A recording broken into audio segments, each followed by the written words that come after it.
Hello guys and welcome back to some more Pokemon Soul Silver Let's Play. I'm just going to, oh, look at that, unprofessionalism, there you go, you saw that correctly. That was me lowering the audio on the computer because this is really loud. So we're in Violet City. I apologize for recording a little bit late. It's going to be like this dusk dawn, or dusk and nighttime because I just got off of work. But yeah, this time we are back. We gotta go through the Bellsprout Tower, which we didn't do last time, but last time we ended up getting a Freddy, a Nina, and a Randall, along with our Hugo. So I'm really hoping we get another female Pokemon here to accompany what I have. I don't remember what there was. I don't think I ever went in the Union Cave. I think I fought the Bug Catcher. Did end the last episode, and then we moved on from there. So let's go on with this. I'm hoping everybody's kind of enjoying the series so far. Again, the series is a work in progress right now. My microphone isn't a permanent one. I don't plan on using this one forever, but I need to invest in a new one, and this is the most accessible thing I have. Oh, so it's Union Cave, it's Dark Cave. Okay, let's go in here. Oh man, the lighting looks like poop in here, but oh well. Who cares? Cat, what are you doing, Cat? Oh my god, there's an Exploud in here. That is cool as shit. Okay, I'm kind of cool with an Exploud. I got nothing wrong with that. Let's head to Randall, because Randall is tanky enough, and he might have something to like lower this thing without killing it. Oh, he's causing an uproar. Goddamn. Alright, don't do too much. Okay. He's making an uproar. I think he's locked in that. So let's use poison gas. Poison this Exploud. Causing even more of an uproar. What about smog? What does smog gonna do? I think wheezing is more physical based attack, or I could be wrong about that. So I'm just going to use Randall here to lower the Exploud here, and then switch into, oh, never mind, I'm not going to switch. Howl, that's kind of scary, because that's going to raise his attack stat, and Randall is already pretty low as this, so let's switch into Hugo, and that'll get us one more turn on the poison. I'm really hoping we don't exploit poison this Exploud to the point that it dies. I can't remember if Uproar is physical, okay. If it's not physical, it's a normal base attack. It doesn't do too much. So I think we're about safe to start throwing some Pokeballs at this. Do we have enough? Oh, we got 6. Okay. Whew! I forgot to check if we had Pokeballs before this. This is #1 mistake you'll make in any sort of Nuzlocke. Oh, 2. Ah, I didn't get it. Okay. Alright, we still got 5 more Pokeballs. So let's speed this up. Health is getting kind of low on this Exploud. That's what worries me. So let's try and catch this in the next 2 turns here. That'd be nice. Oh, let's... Oh, I keep getting 2s. Stop giving me the 2s. Give me a 3. I'm feeling like poisoning this Exploud was a really bad idea, because if I don't catch it this round, I think it's going to die. I think I'm going to lose my encounter here. So, made a fatal flaw there, but usually status conditions make Pokemons easier to catch. Oh. Damn right. You are meant to be on this team. Thank you, Exploud. Alright, now let's go to a random name generator for this Exploud. Oh, so random name generator, female name. This was destined to be the name that it gave me to name this Exploud, and it just... it just seems perfectly fitting. We got Ursula the Exploud. Alright, question is, do I have... Okay, I do have an antidote. I was like, if I don't have an antidote for this Exploud, look at that. Ursula would have died if we weren't careful. Oh boy. Sorry about the cut there, guys. Had to go do something really quickly. So, we now have Ursula the Exploud. We almost need to have a training montage, and I feel it's necessary. I don't know. Maybe I'll do a training montage in this part here. Oh no. Oh no. The pixels are messing up. Oh, Larvitar. Oh, that would have been so cool. Oh, I know it evolves like really late, but that would have been cool as shit. Oh, it doesn't do much damage. Alright. Well, this will be our very impartial training montage. It's gonna train hard. Get the Pokemon I need, and yeah. So this is gonna happen. So let's save this bad boy, and we'll have to restart. Oh, saving a lot of data. What happened? What happened there? Okay. As you can hear, that's like speeding up to like light speed. and hopefully this recording doesn't go bunk. So let's reset our thing here. Reset. All right. Professionalism at its finest. Can you guys feel the professionalism happening here? I can. There we go. Everything's all pretty pictures again. I don't know why this emulator does that. It does that from time to time, and it's done that on both on like different ROMs I've used this for. And no matter the game, it's just like with the Pokemon games, it's just Heart Gold or Soul Silver. Maybe it's just the ROM is crappy. I don't know. So I feel maybe at the end of this episode I'll do a training montage of getting my Pokemon up to a higher level, and I'll speed through that, fast forward it so it's not boring. Throw some cool music in there, but no guarantees. Let's jump up in the Bellsprout Tower here because you know what I really want? I want to head down the Pokemon, get a couple more Pokeballs because there is more Pokemon I can catch in the Bellsprout Tower. And I don't know what I'm going to get up there. I could get something just really cool or get something really lame. So, I'm going to buy 5 Pokeballs. Oh boy. See, the worst thing about this game is with this version specifically, you can have so many opportunities to catch Pokemon early in this. And there's so many different areas you can catch Pokemon. So let's see here. There was the first route after you finish, like when you leave your mom's place. I think it's Route 28, and then there's like 45 just above that. And then once you get to Azalea Town, if you have a Pokemon that knows Headbutt, you can get a Pokemon there. And you go to the next route after that. I think it's Route 30. And on Route 30, you can get a Pokemon. And then just past that, Route 31. And then you got your Dark Cave. And you've got Azalea Town here. I think this is Azalea, isn't it? Oh, fudge. I don't remember the names.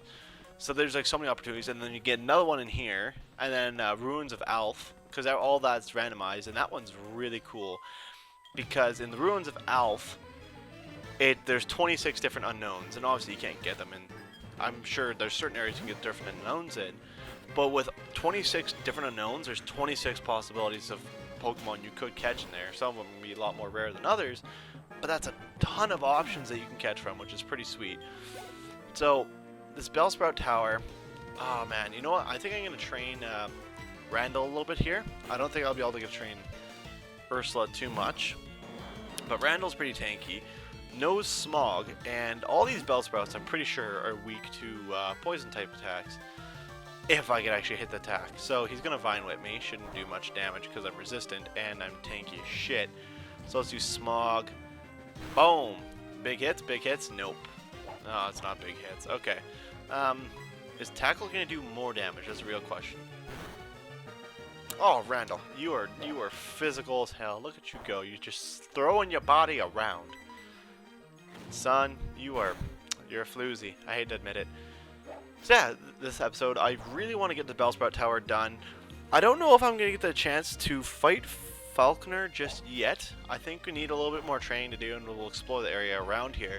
So when we beat Falconer, we can just go straight down through Route 32, I think it's called, and you get down into the, I think that's Union Cave down there. I don't remember exactly the names of half the areas in this game, because I played them religiously as a kid, but I never sat there and said, oh, what's this area? What's this one? What's this one? What's this one?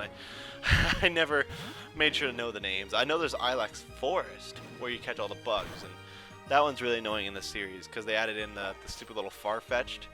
So you gotta go like catch the Farfetch'd, and I think that's an original one, but it wasn't.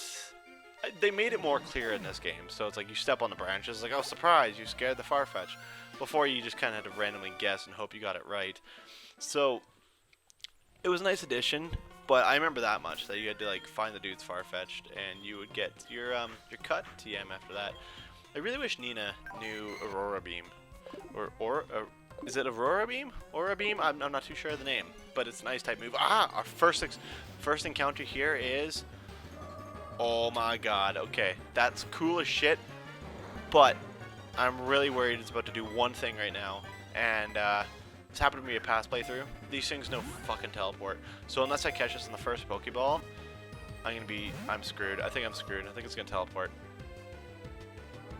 Double team. Okay. Oh god, do I risk leaving Randall out here? to potentially take a confusion. Oh, this is a really bad decision. Oh my god, Randall, don't die. Don't get hit, don't get hit. Teleport, damn it, see, I knew this shit was gonna happen. So unfortunately we lost our potential encounter here. But that's okay. We still have options for other encounters nearby. We're not hurting right now for Pokemon. We haven't been wiped out and just blacked out. That's really when the series takes an immediate halt, is when your team just gets swept. In my other playthrough, I got really lucky. I ended up getting a Lucario and just blew through Whitney's gym. Easiest thing ever. But as you can see, I really don't have anybody that's going to be too strong for Whitney's gym. Maybe Ursula, if I can get her far enough, and then Hugo. Hugo's going to be tanky. But I don't know how much damage she's really going to be able to do to her Milk Tank. Or Miltank? I think it's a Miltank. See, I know all the Pokemon. I know friggin' all of them. You can show me a picture of them, and I probably know the name of the Pokemon. Because I've played these games since I was a kid. I grew up with Pokemon. I've been playing this for the past 15 years. I fell off for a little while, though. I fell off around Generation 5. Never really bought Black or White, but I think it was White 2 first. Because I was like, you know, I get it. Everybody rags on it. They say it's the stupid generation, but I'll try it out. And I honestly really enjoyed Generation 5. The starters were kind of meh, but I liked the generation. I thought it was really fun. And I thought it was... I liked the way that they innovated the battle sequences and everything like that. It just felt more personalized. And obviously Black and White 2, in my opinion, were better than Black and White 1 after going back and playing both of them, because I've played all of them. I felt Black and White 2 were better only because you could catch the older Pokemon instead of just the new generation, which was kind of cool because, again, for Black and White 1, it was nice because it was a whole new generation, so obviously the game wants to crowd the game full of their new generation Pokemon, but at least like what X and Y did when X and Y came out, they did it where you could still catch the old Pokemon with the new Pokemon, but there was still such a saturation of the new Pokemon, you were never constantly running into the old Pokemon. It's like, oh, I caught like 80 Pidgeys from Generation 1, why am I running into a ton of Pidgeys and crap?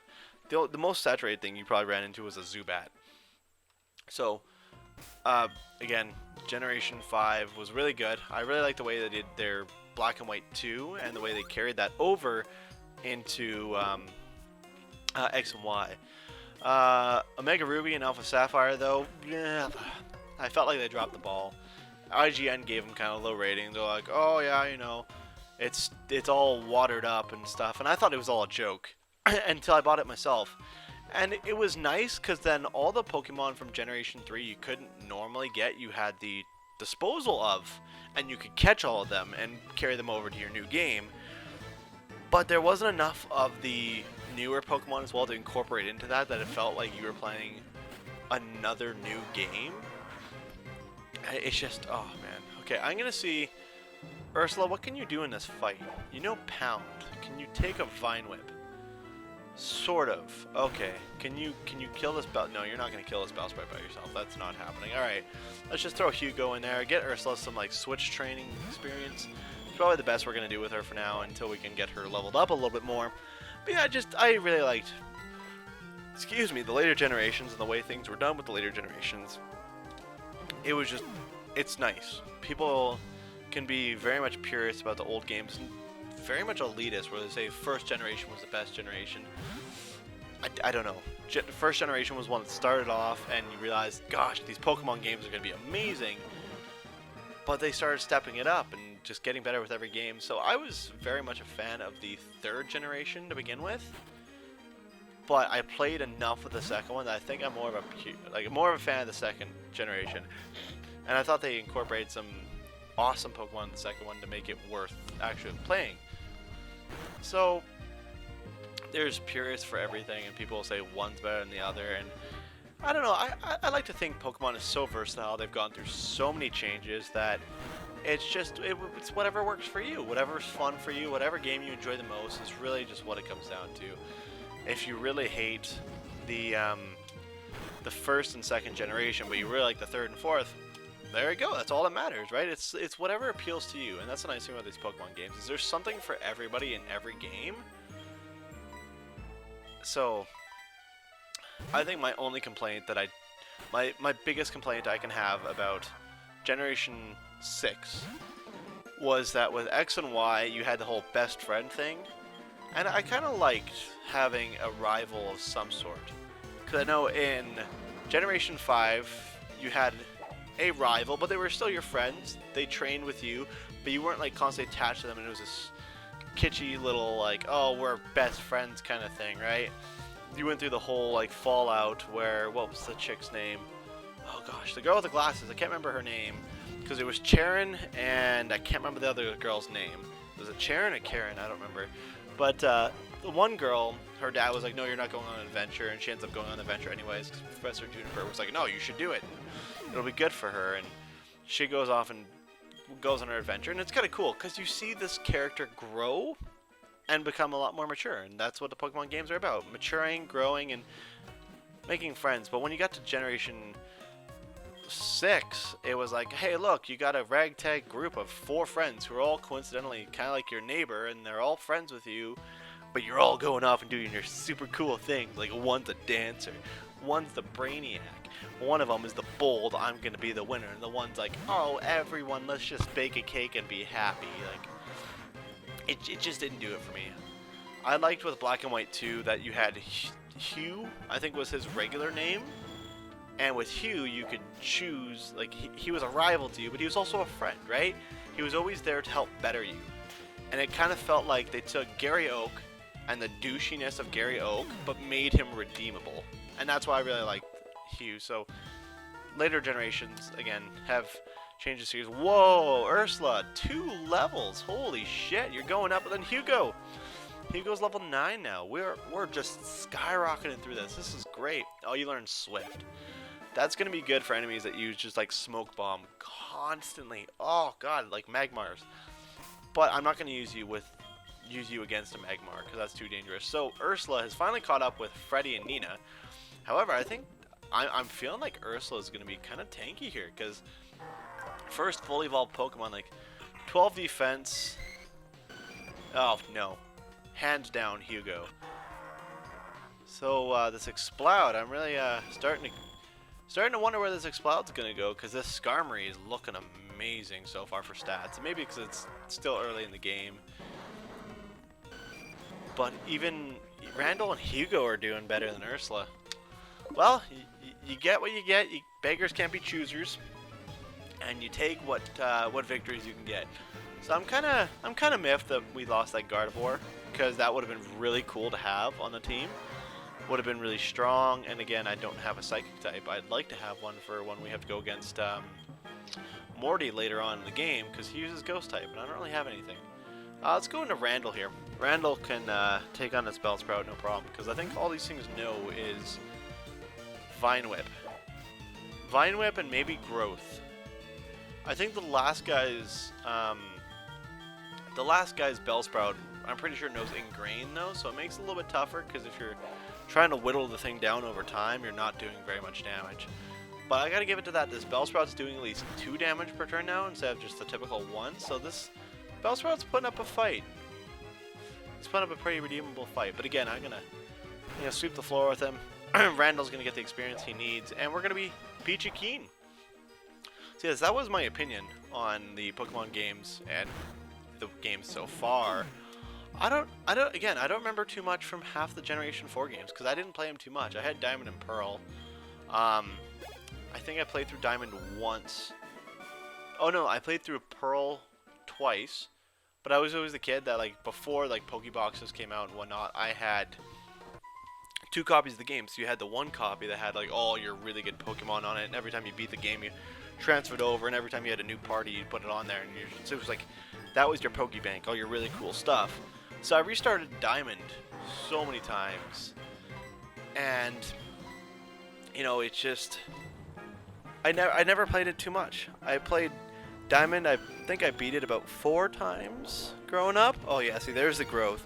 I beat that about 4 times and beat Pearl about 2 or 3 times, so I didn't play it too much, and I never had Platinum. Platinum is probably one of the few Pokemon games I don't own. Like, I own Red and yellow. I don't own blue because blue is a challenge to hunt down. That is for damn certain. But yeah, I don't own blue. I have silver and gold and crystal. I have emerald, ruby, and sapphire. What was after that? I guess diamond and pearl, but I never owned platinum. I have fire red, but I never had leaf green. My friend had the leaf green version. I didn't like leaf green. I thought it was kind of dumb because I had Venusaur on it at the time, and I thought Venusaur was stupid. So I was like, oh, I couldn't get too much Charizard. Oh, you're using Hypnosis. You dick. Ah, Hoot Hoot, you're such a dick. Alright. Well, that's fine. Nina's still going to level up off this. I'll just switch out to, Randall took a beating. Let's go into Hugo, because again, Hugo's my tank. Hugo is my go-to guy. I kind of wish he had more stronger attacks, so that when we get to Falconer, I could just throw Hugo out there and just say, hey, he's strong. Look at that critical hit. Did 4 damage. I don't really have to worry about Hugo ever dying, so... Or not against these Hoot Hoots, at least. I don't want to... Knock on wood. Don't want to jinx that shit. Nina, you got some pretty high attack there. I think I'm raising your EVs wrong. I don't know much about EVs and effort values. But yeah, fire red, leaf green. I never owned platinum. I can honestly say, for Generation 5, black and white, I think I own black and then own black and white too. So I need to get white. And then after that I got both X and Y and Omega Ruby and now Sapphire. So again, I've played Pokemon for years, and of all like the handheld canon games, I think I've owned most of them, if not all of them. So I guess you can call me a Pokemon fan. Alright, I forgot I named our opponent Charlie. I've never been the kind of type, though, that was really big into like Wi-Fi battles and learning the effort values and IVs and whatnot. I've always played Pokemon strictly for just story mode, and I've got all these friends. I was like, hey man, do you want to fight? Do you want to have like battles and we can play against each other and whatnot? I'm like, we could, but there's no way I'm gonna win. Like my Pokemon, I pretty much breed just to play the game and start with a new party every time. Because after a while, starting with the same party or starting with the same starter Pokemon in an area gets kind of boring, right? It's just the same thing over and over. Is Vine Whip in this game physical based or special based attack? Because if it's physical based, that growth is gonna do nothing. Yeah, growth did nothing. Okay. It just gets boring after a while when you go through the same areas. Hence why I'm doing a randomizer right now, because randomizers are fun. It gives a new level of challenge to the game. You're gonna find something completely different than what you're used to. You might find a Pidgey in the area that normally has a Pidgey. You have a 22 attack. Holy shit. Okay, Ursula, you're stepping it up. Whoa, whoa, whoa. Slow it down. Not complaining, but you're leveling up fast. I got no problem with this. So yeah, it got boring, and there's times where I'll sit there and I'll look up different teams and think to myself, okay, let's build a whole new team to play through X. And I need a water type, I need a fire type. I've never tried a fighting type, so let's try a fighting type, and I'll go on, what's it called, like Smogon or Bulbapedia or whatever, and I'll just look up Pokemon of certain types and just find out like how to get them, where to get them, and just build up a team. Like breed a team, get Poke Eggs and whatnot. Raise about 6 of them to see which one has like the best looking stats at the time. But I don't look into the whole EVs and IVs and crap like that. Just if it looks like it has good stats and a decent nature from like a table that I'm looking at, I'll be like, okay, screw it, I'll just go with this one. So Ursula, I was a little worried about training up at first, but Ursula is pulling through here. I'm surprised. Alright, you got 2 attack and 26. Yeah, wow, you are leveling up fast. Holy shit, okay, I think I could probably use you against Falconer, because you're a pretty physical based attack. So this guy gives you Flash, but I don't remember when you need Flash for. I think you just use it in the cave area there, and you can go through the cave area. But again, in a randomizer, might as well go through it, just catch Pokemon in the first area and get out. However, I'm questioning whether I want to make an exception in certain areas. So when you go to an area and it has 2 separate areas, if they're very distinct but with the same name, I might just call it there and say, okay, this is a different area and count it as that. Because there's sometimes you go in somewhere and it's completely same name, but it's a different area. It's really frustrating. I can't think of any right off the top of my head right now, but I'm sure we'll experience some. So we're back in Violet City here. We just finished the Bellsprout Tower. We should go probably heal up our Pokemon. Do we want to go to the Pokemon school? Earl will show you all there is to Pokemon. I'm assuming Earl's the Pokemon teacher. I think I might go off, show you guys a little bit of training a little bit, and again, just talk a little bit more. I hope this isn't boring anybody. If it is, just let me know. Tell me what it takes to spice up the episode a little bit, and I might just add some in there, because again, I try to put a little bit of production value into these. Again, there's not too much I really have to do for cutting and editing right now, because it's still early in the game. But I want to know, I want some input from you guys. So if anybody's like faithfully watching this and still watching now, saying, oh yes, you know, I really like your videos, but at times you get really quiet. Please speak up. So right next to me, I got my computer with my levels next to me. I'm trying to keep an eye on my levels, my meters. But again, I don't really have a professional soundboard right now. If I had a professional soundboard, I'd be setting this to the appropriate level I'm used to, set a ceiling on there so I don't go over, and just be peachy keen. Drifloon, that's pretty cool. If I remember correctly, Drifloon was introduced in Generation 4, but when the way they introduced it was interesting, because it was done in a way that you had to go to the windmill to get it, but I think you could only get it on like a Thursday or a Friday. And when you went to go get it, it was at a certain time, and it would always show up as a wild Pokemon, kind of like in the earlier games where you go in this one. I think it's the Union Cave up ahead. If you surfed there on a Friday, you can catch a Lapras. And it's always a static Pokemon, it'll always be there. But you have to go there at a certain time to do it. So I'm going to switch into Nina here, because again, Freddy's got nothing going for him right now. And the biggest downfall that Psychic or Grass Pokemon have in this generation, there's nobody that's weak to Grass right now. That's kind of frustrating. Like, first generation would be your Falconer, or your first gym leader's Falconer, all flying type. Your second one is bug type, which is strong against grass. Your third one is normal type, you don't do anything against that. Your fourth one is, I think it's Morty, and it's ghost type, so again, you don't learn anything good against that. I'm not going to fight this stupid Drifloon. You go to your fifth gym leader, who is fighting, and the only thing you're good against in there would be his Poliwrath. But again, you should already have Pokemon at that rate to deal with it.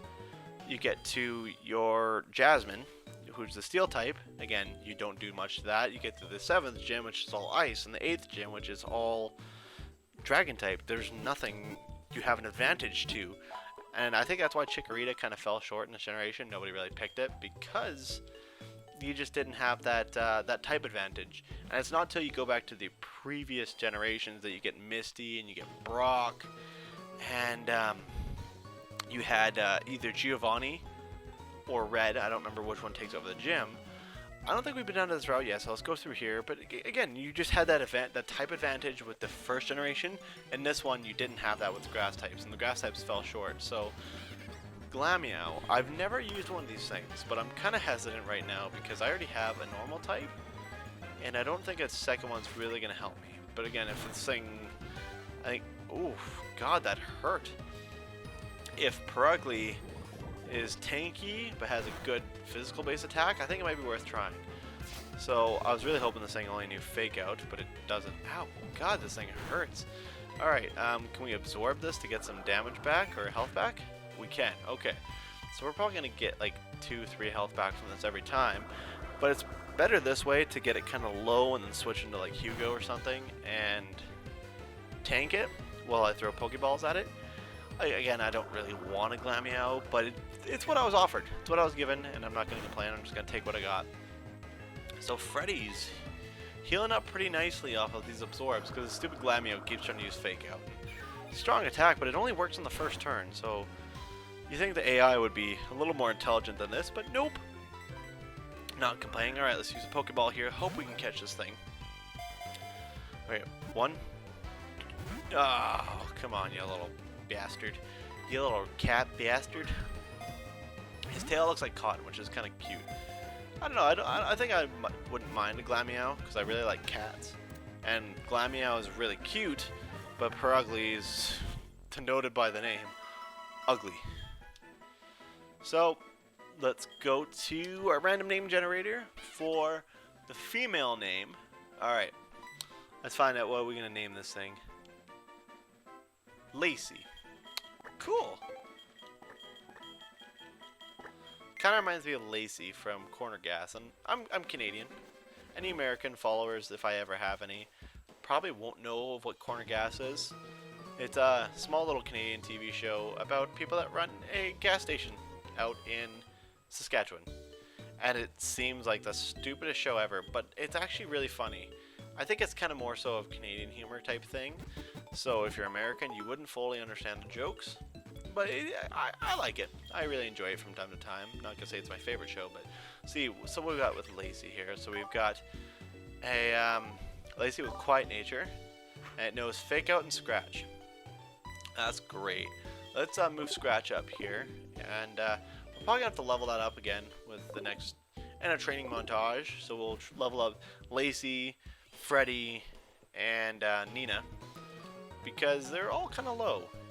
Ursula stepped up this episode, leveled up a lot.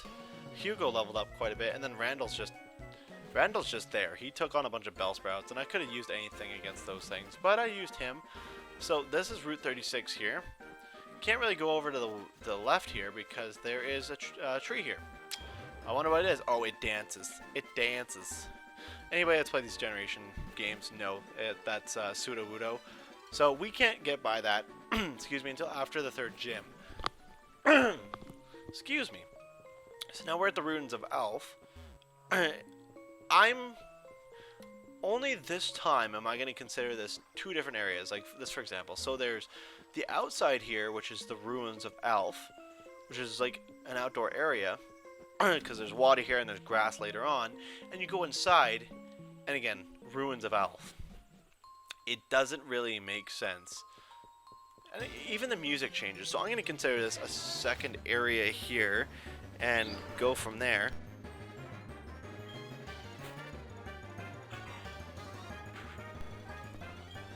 Sorry, so had something come up. So we got a Slowbro here. This is actually really cool. Hopefully I don't kill this thing, and hopefully it doesn't try to kill Freddy here. I think Freddy's dark type though, so it gives me the slight bit of advantage. And my mother calling me because food is ready. Dinner is ready, and I'm recording this just before dinner because I am hungry, and it's the most accessible time I had. So, oh, you're gonna use Growl again. Okay, let's use a Poison Sting. I'm just gonna speed this up a little bit, and Freddy's now asleep, but we got this Slowbro pretty low, so hopefully I can catch us in 4 Pokeballs. Nope. Oh, curse. That's kind of scary. That is very scary. All right, come on, Freddy. No. Oh my God. Come on, come on. Catch. Last Pokeball. Let's do this. Oh, no. So we're not getting a Slowbro. That's too bad. So I'm going to try and speed through this fight here and kill it. We lost our encounter for the bottom half of Ruins of Alf, but hopefully... Oh, Freddy went up 2 whole levels. So we lost our opportunity for the lower half of the Ruins of Alf, but I will still consider the upper part area here as a possible viability because there's water you can swim at and grass later. So thank you guys for watching. I'm going to stop this here, and I'll see you guys in the next video. Okay, bye!